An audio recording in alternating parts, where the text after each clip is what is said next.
जय श्री राधा रानी सरकार की, जय श्री कृष्ण भगवान की, जय श्री राधा अष्टमी व्रत की। मंदिर श्री बंसी वाले महात्मा यूट्यूब चैनल की ओर से हम आप सभी भक्तों का हार्दिक अभिनंदन करते हैं। जैसा कि आप सभी जानते हैं कि इस वर्ष 2022 में श्री राधा अष्टमी महोत्सव 4 सितंबर दिन रविवार को मनाया जा रहा है और श्री राधा अष्टमी से संबंधित कई वीडियो पहले ही हमारे चैनल पर डाल दी गई हैं, लेकिन फिर भी कुछ भक्त ये प्रश्न कर रहे हैं कि श्री राधा अष्टमी के दिन श्री राधा रानी सरकार को किस किस चीज का भोग लगाया जाता है। कुछ भक्तों के प्रश्न आए थे कि श्री राधा अष्टमी के दिन सुबह श्री राधा रानी जी को किस चीज का भोग लगाना है और श्री राधा अष्टमी के दिन दोपहर के 12 बजे व्रत खोलते समय श्री राधा रानी सरकार जी को किस चीज का भोग लगाना है। तो यहाँ पर आज की इस वीडियो में हम आपको फिर से सब कुछ बता रहे हैं कि श्री राधा अष्टमी के दिन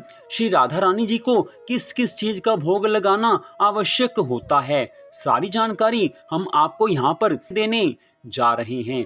तो श्री राधा अष्टमी महोत्सव 4 सितंबर दिन रविवार को है। तो रविवार के दिन सुबह आपने श्री राधा कृष्ण भगवान जी का पूजन करना है और उस समय आपने श्री राधा रानी जी को हल्का गर्म दूध और साथ में किसी भी फल का भोग लगाना है। सुबह के समय श्री राधा कृष्ण भगवान जी का आप पूजन करें और उस समय दूध जो कि हल्का गर्म हो और साथ में किसी भी फल का भोग आपने लगाना है। तो ये भोग आप श्री राधा रानी सरकार जी को लगा दीजिए, भगवान श्री कृष्ण जी को लगा दीजिए।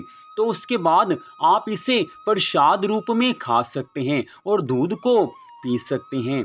तो ये तो सुबह की बात हो गई। उसके बाद बात आती है कि आपने 12 बजे तक और कुछ नहीं खाना है और कुछ नहीं खा सकते। पानी पी सकते हो आप, लेकिन दोपहर के 12 बजे तक आपने और कुछ नहीं खाना है। तो दोपहर 12 बजे जिस समय श्री राधा रानी जी का अवतार होता है, उस समय आपने फिर से श्री राधा कृष्ण भगवान जी का पूजन करना है। उस समय आप पूरी श्रद्धा भावना से पूजन करें। श्री राधा अष्टमी व्रत की कथा को पढ़ें या सुनें। श्री राधा अष्टमी व्रत की कथा पहले ही हमारे चैनल पर डाल दी गई है, उसे आप उस समय अवश्य सुनें। अगर आपके पास कहीं श्री राधा अष्टमी व्रत की कथा लिखी है तो आप उसे पढ़ सकते हैं। तो अब बात आती है कि दोपहर को श्री राधा रानी जी को किस चीज का भोग लगाना है। तो ये आप सुन लीजिए।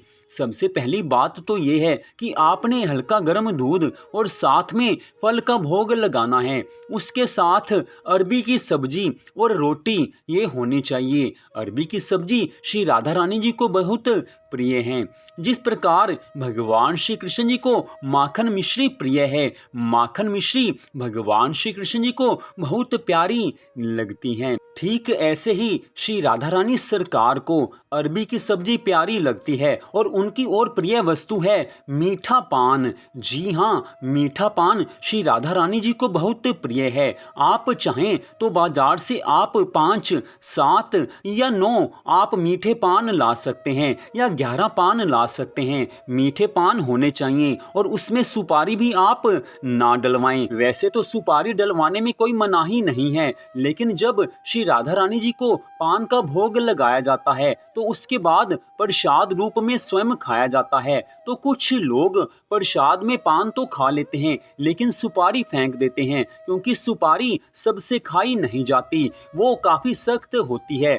इसलिए सबसे अच्छी बात यही होगी कि आप मीठे पान में सुपारी डलवाएं ही नहीं। तो आपने मीठे पान का भोग भी लगाना है और इसके अलावा आप जो कुछ भी चाहें वो श्री राधा रानी सरकार को आप भोग लगा सकते हैं। जो भी वस्तु आपको प्रिय लगती हो, जो वस्तु आपको अच्छी लगती हो, जो भी चीज आपको अच्छी लगती हो, उसी चीज का भोग आप दोपहर 12 बजे श्री राधा रानी सरकार जी को लगा सकते हो। जो भी आपकी श्रद्धा भावना है, जिस चीज का भी आप भोग लगाना चाहते हो, वो सब आप भोग लगा सकते हो। लेकिन यहाँ पर ये बात आप ध्यान में रखें कि उन वस्तुओं में प्याज और लहसुन का प्रयोग नहीं होना चाहिए। तो एक बार आप फिर से ध्यान से सुन लें कि किन किन चीज़ों का भोग आपने अवश्य रूप से लगाना है। तो सबसे पहली बात यह है कि दूध और फल का भोग लगाना है।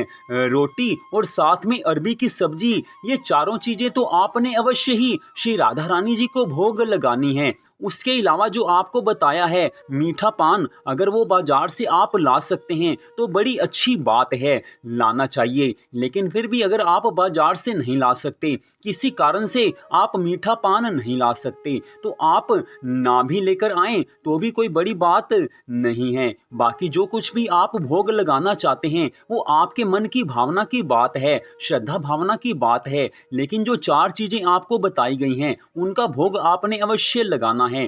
तो आपने जब ये भोग लगा दिया तो उसके बाद व्रत कैसे खोलना है? जो आपने दूध और फल का भोग लगाया है उसमें से आप फल प्रसाद रूप में खा लें। जो व्रत खोलना है वो फल को खाकर खोलना है। जिस फल का भोग आपने श्री राधा रानी जी को लगाया है उसी को आप प्रसाद रूप में स्वयं स्वीकार कीजिए, उसे खा लीजिए। इस तरह से ये व्रत खोला जाता है। दोपहर 12 बजे के पूजन के पश्चात, श्री राधा रानी जी को भोग लगाने के पश्चात दोपहर में ही ये व्रत खोला जाता है। तो फल खाने के बाद व्रत खुल गया। उसके बाद आप सारा दिन कुछ भी खा सकते हैं, कुछ भी पी सकते हैं, लेकिन उसमें प्याज और लहसुन नहीं होना चाहिए। ये व्रत केवल दोपहर के 12 बजे तक होता है, बाकी सारा दिन आप कुछ भी खा सकते हैं।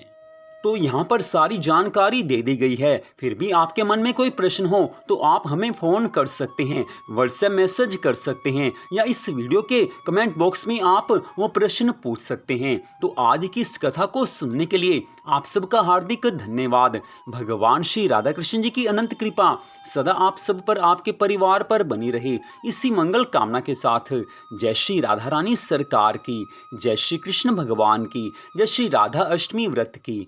जय जय श्री राधे, जय जय श्री राधे, जय जय श्री राधे श्याम।